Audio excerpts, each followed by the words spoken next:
Time is the one resource every single one of us has in common. No matter your background, your education, your income, or your influence, you get 24 hours in a day, and when they're gone, they're gone. You cannot save them, you cannot recycle them, you cannot buy them back once they've been spent. And yet, most people live as though time is renewable, as though tomorrow is guaranteed, as though we can push off our calling, our purpose, our responsibilities to some later date. That is one of the greatest deceptions we fall into. The truth is, time is fragile. It's slipping through our fingers even as we speak. Right now, while you're sitting and listening, seconds are passing that you will never see again. Every heartbeat is both a gift and a reminder that life is moving forward, whether you're ready or not. And the great tragedy is not that life is short. The tragedy is that too many of us live as if it isn't. We waste time on what doesn't matter, assuming we'll have endless tomorrows to course correct. But destiny doesn't wait forever. Opportunities have an expiration date, and if you don't seize the time you've been given, you risk forfeiting the life God intended for you. Philosophers have wrestled with this truth for centuries. The ancient Stoics taught memento mori, remember that you must die, not to depress people, but to wake them up, to remind them that life is urgent, that choices matter, that every day should be lived with intention. Scripture echoes this same wisdom. Teach us to number our days, that we may gain a heart of wisdom. Wisdom comes when we recognize time as finite. Foolishness lives as if time is infinite. Now, what does this look like in our modern world? Distraction is everywhere. Endless scrolling, empty conversations, meaningless busyness. We fill our schedules but not our souls. We confuse activity with productivity, motion with meaning. And before we know it, weeks have passed, months have vanished, and years have slipped away, and we're left wondering what we actually did with them. You see, life doesn't waste itself. We waste it when we fail to wake up to the fragility of time. Think about how many times you've said, I'll start tomorrow. Tomorrow I'll pray more. Tomorrow I'll exercise. Tomorrow I'll start writing that book, launching that business, reconciling that relationship. But then tomorrow comes and it looks a lot like yesterday. Days become weeks, weeks become months, and suddenly what was urgent has become neglected. What was once possible now feels impossible. Procrastination is not just laziness, it's a failure to honor time as the precious gift that it is. And here's the sobering part, we don't know how much time we have left. Some of you are planning like you have decades, but you might only have years. Some of you are acting like you have years, but you might only have days. And that's not meant to instill fear, it's meant to inspire urgency, because the fragility of time is not a curse, it's a call to wake up, a call to focus, a call to invest your days into what truly matters, not what simply passes the hours. Psychologically, when we begin to see time this way, our priorities shift. You stop wasting mental energy on trivial things. You start asking better questions. Is this worth my time? Does this bring me closer to who I want to become? Does this serve the purpose God put inside me? Suddenly, gossip loses its appeal. Petty arguments feel beneath you. Chasing approval seems pointless. Why? Because your time is too valuable to squander on nonsense. Spiritually, honoring time means aligning it with eternity. We don't just live for the moment, we live with a view toward forever. The fragility of time makes sense only when we see it as the dress rehearsal for eternity. What you do here matters, not just now, but forever. Waking up to that truth changes the way you treat people, the way you steward your gifts, the way you respond to God's call. And here's something practical.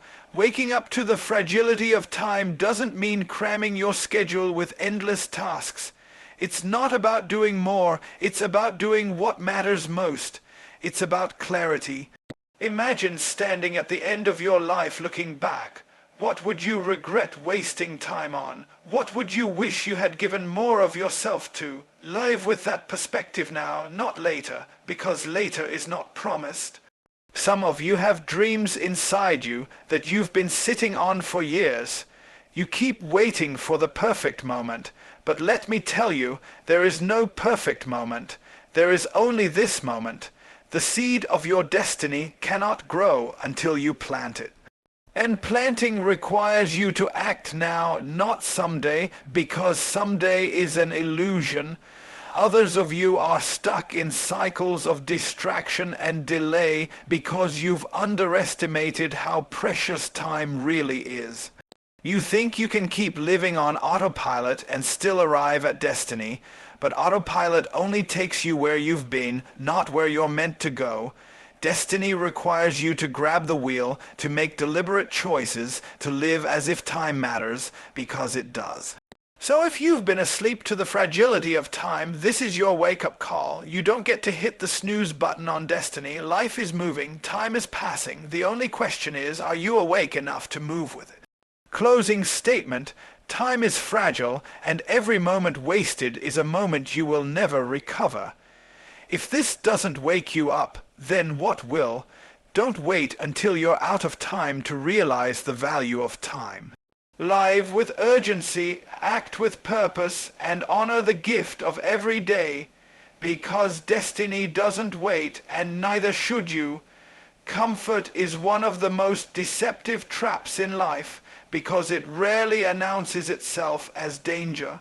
Comfort feels safe, it feels secure, it feels familiar, and that's exactly why it's so dangerous. Growth does not happen in the comfort zone. Greatness is never born out of what is easy. Purpose is never fulfilled by staying where you've always been. And yet, most people live as though comfort is the goal of life. More ease, less struggle, more convenience, fewer challenges. But what if I told you that comfort is often the silent killer of growth? Think about it. Every great achievement in history came from someone who was willing to step beyond what felt familiar. The Wright brothers risked failure and ridicule to build something the world had never seen. Martin Luther King Jr. faced threats and opposition to stand up for justice. Even in Scripture, Abraham was called to leave his homeland for a land God would show him. Destiny never happens in the comfort zone. It happens when you're willing to leave what feels safe for what is necessary. The problem is that comfort seduces us with false promises. It whispers, stay here, you're fine, don't stretch yourself, don't risk rejection, don't face the unknown. But here's the truth, nothing changes in the comfort zone. You don't grow there, you don't stretch there, and you certainly don't fulfill your calling there. The comfort zone may feel like protection, but it's really a prison. And the longer you stay in it, the more you forget that freedom was ever an option. Psychologically, comfort creates complacency. When life feels predictable, when everything is under control, the mind begins to shut down its creative drive. We stop asking questions, we stop seeking solutions, we stop pursuing higher levels of ourselves. Instead, we recycle old habits and routines, mistaking repetition for progress.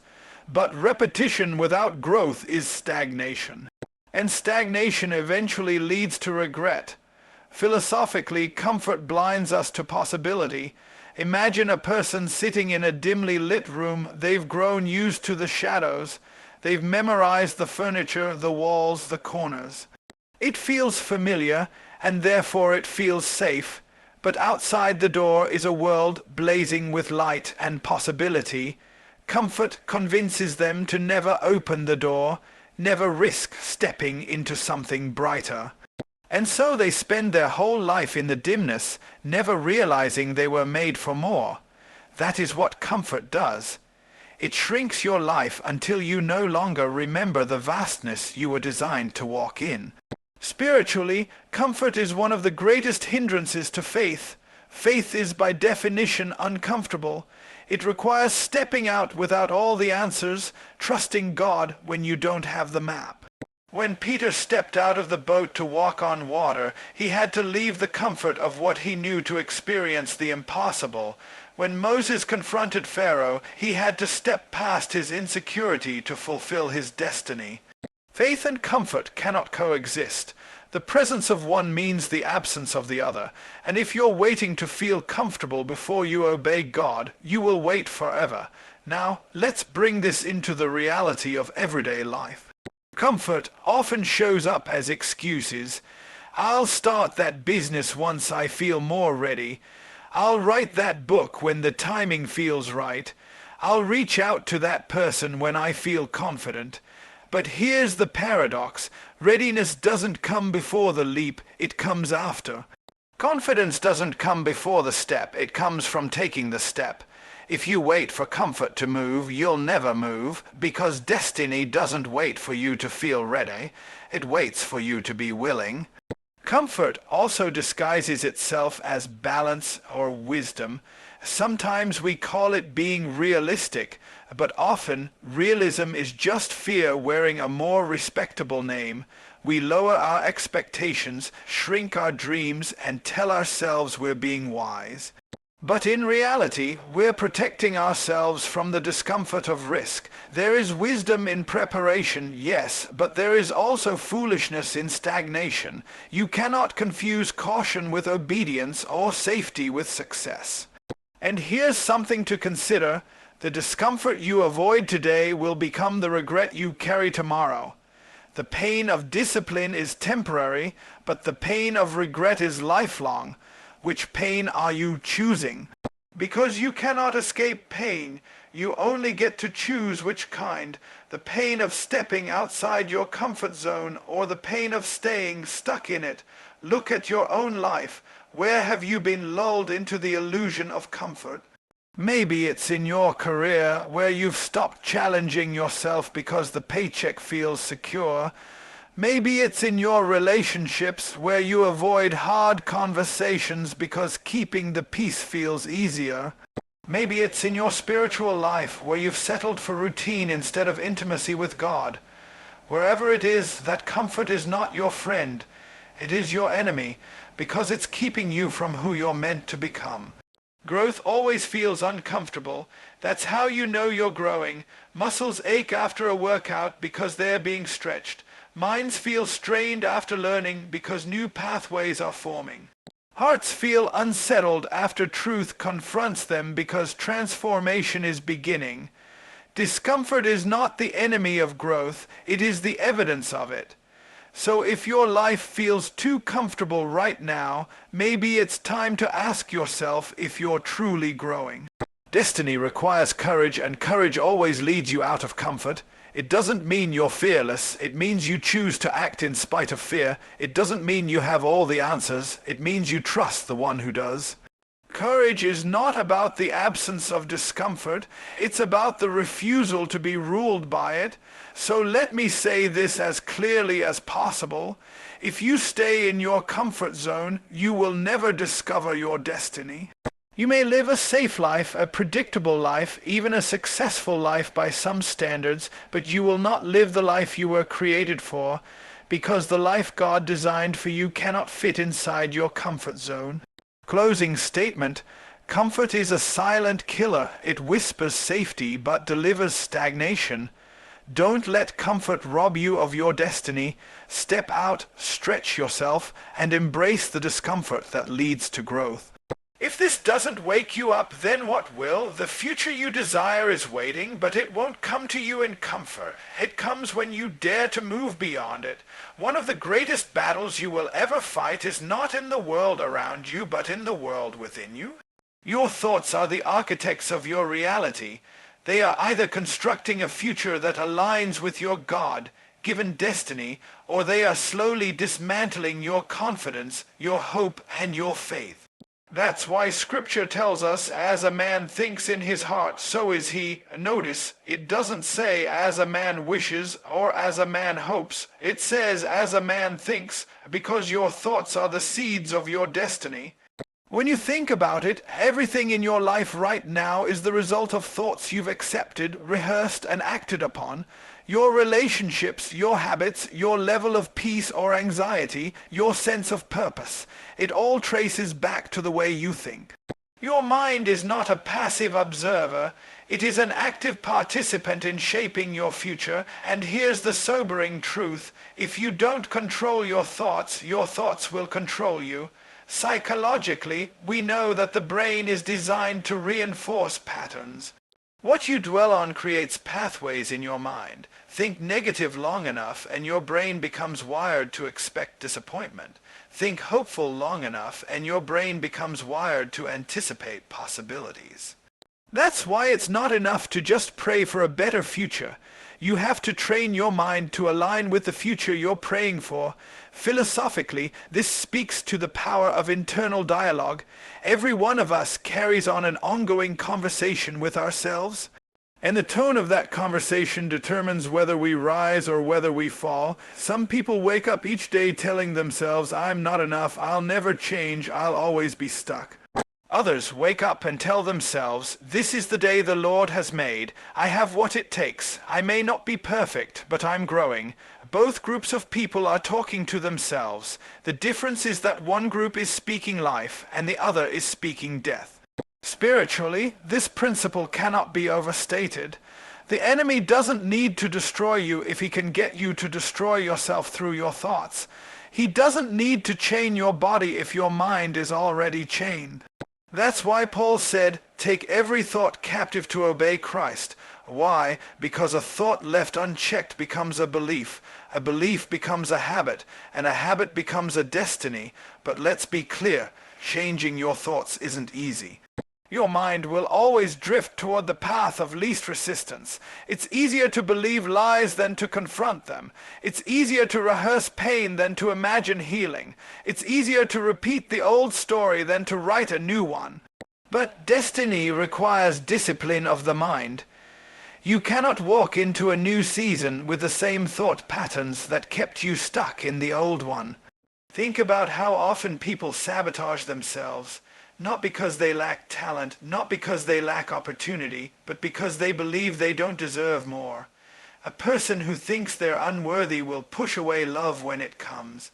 A person who thinks they're incapable will reject opportunity even when it knocks.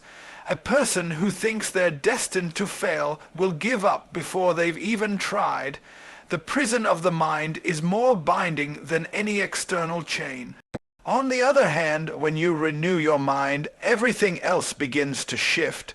You start seeing possibilities where you once saw obstacles. You start finding strength where you once only saw weakness.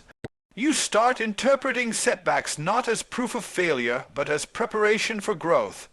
The same circumstance can crush one person and elevate another, all depending on the way they think.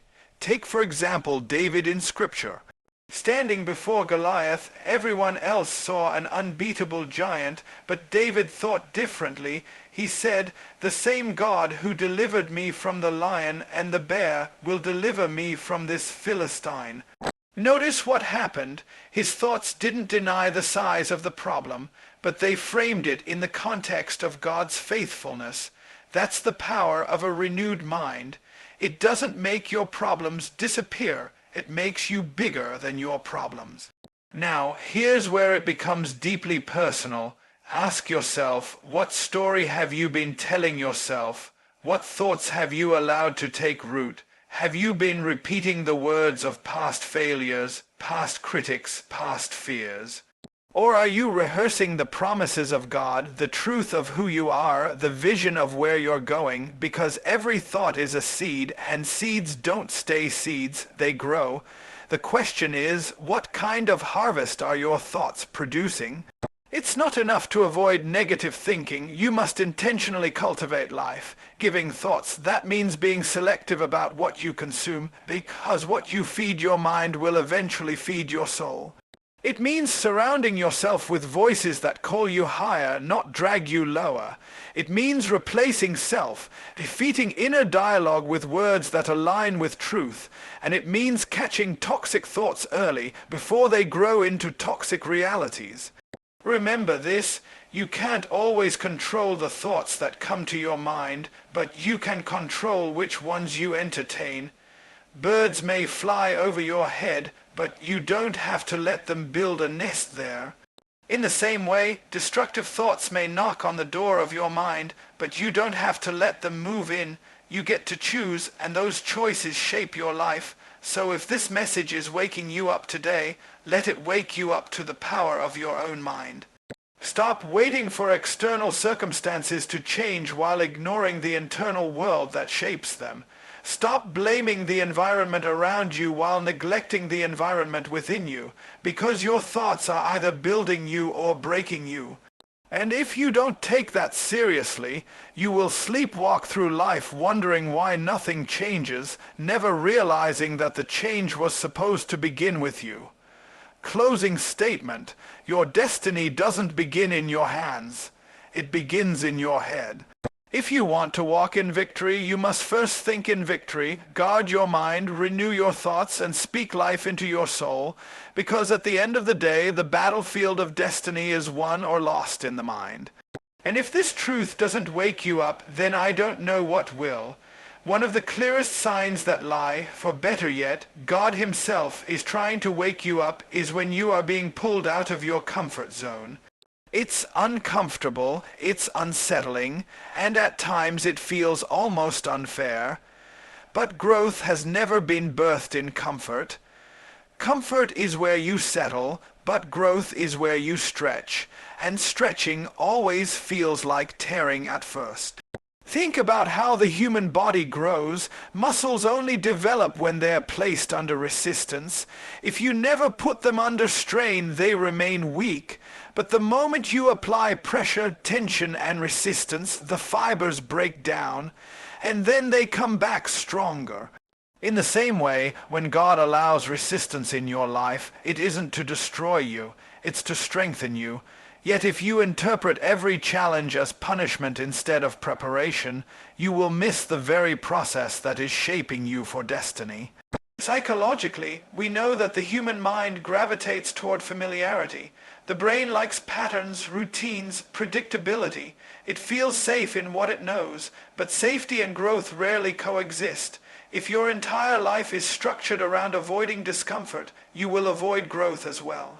That's why the most transformative moments of life almost always come disguised as disruptions. The closed door, the unexpected loss, the unplanned challenge. These are the things that push you where you would never voluntarily go. And though they feel like obstacles, in hindsight, they are often the greatest catalysts. Philosophically, the tension between comfort and growth has been discussed for centuries. The Stoics, for example, argued that hardship is essential to virtue. Without resistance, courage cannot be proven. Without discomfort, wisdom cannot be gained. Spiritually, this principle echoes throughout Scripture. Abraham had to leave his father's house to step into his calling. Joseph had to endure betrayal and prison before stepping into leadership. Even Jesus stepped out of the comfort of heaven and into the pain of earth to fulfill his mission. Destiny has always required disruption. Now, let's bring this closer to home. Some of you listening right now are frustrated because life doesn't feel stable anymore. The routines that once gave you security no longer satisfy. The job that once felt safe now feels suffocating. The relationships that once felt comfortable now feel confining, and you've been interpreting all of this as a sign that something is wrong. But what if it's not something wrong? What if it's something right? What if God is shaking your comfort because he knows you would never leave it on your own? Growth requires risk, and risk requires faith. Faith by its very nature is stepping into the unknown. If you already had all the answers, you wouldn't need faith. If you already knew the outcome, you wouldn't need courage. That's why being pulled out of comfort is not punishment, it's invitation. It's God saying, I trust you with more than where you are right now. But here's where the battle lies. Most people resist growth because it doesn't feel good in the moment. We crave stability, we want predictability, and when life pulls us away from those things, fear sets in. Fear whispers, stay where it's safe, don't take the risk, don't leave what's familiar. Yet what fear disguises as safety is often just stagnation, and stagnation over time kills potential. Ask yourself, how many opportunities have you missed because you were afraid to leave your comfort zone? How many dreams have been delayed because you chose the safety of what was over the uncertainty of what could be? How many times has God tried to shift you, but you clung so tightly to the familiar that you resisted the very thing that was meant to bless you? Comfort may feel good, but it comes at a cost. The cost is destiny. Now let's be real. Being pulled out of comfort doesn't always look like a grand moment of decision. Sometimes it's subtle. Sometimes it's a growing sense of dissatisfaction that won't let you settle. Sometimes it's a closed door that forces you into a new direction. Sometimes it's the loss of something you thought you couldn't live without, and it's in those moments you have a choice to see it as rejection or redirection. To view it as punishment or preparation. Spiritually, God uses discomfort to realign us with his purposes. Remember Jonah. God told him to go to Nineveh, but he ran the other way. The storm and the fish weren't punishment, they were redirection. God was pulling him out of his comfort to place him back on course, and the same is true for you. When life feels uncomfortable, when things feel like they're breaking apart, it might not be the enemy. It might be God making sure you don't miss your destiny. There's a wake-up call in discomfort. It's as if God is saying, I've let you taste the ease of comfort long enough. Now it's time to taste the challenge of growth. And if you ignore that call, you risk falling asleep in the middle of your assignment. You risk mistaking the temporary comfort of today for the eternal purpose of tomorrow. But if you embrace it, if you see your discomfort as the birth pains of destiny, everything changes. Instead of resisting the stretch, you lean into it. Instead of complaining about the resistance, you recognize it's building you. Instead of running from the unknown, you step into it with faith. That shift in perspective can turn what feels like a setback into the very thing that sets you up for greatness. So here's the truth. Comfort is seductive, but it is never fulfilling. Growth is painful, but it is always rewarding. If this moment in your life feels like you're being pulled into unfamiliar territory, don't panic, don't retreat, don't assume you're failing. Recognize it for what it is, a divine nudge, a wake-up call. An invitation to stop settling for survival and start walking into significance. Closing statement. Comfort will cradle you, but it will also contain you. Growth will stretch you, but it will also release you.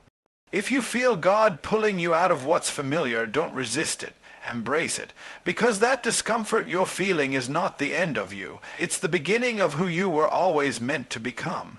And if that doesn't wake you up, then I don't know what will.